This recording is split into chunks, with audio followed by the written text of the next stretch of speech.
Hi, I'm Nathan Guffey with Guffey Systems. I'm going to take a minute to discuss our spray hub. The spray hub consists of an injection molded glass-filled nylon housing, aluminum chassis with bearing rollers.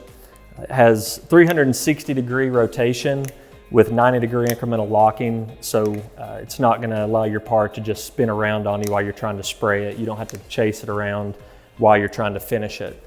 So the spray hub fits into the stationary rail. We get asked a lot about the strength of the spray hub. Every wood component that you would normally finish in a cabinet shop can be hung from the spray hub. We've had no issues with it. And just to show you the strength of it, you can see obviously this isn't intended use, but it is plenty strong enough to hold me.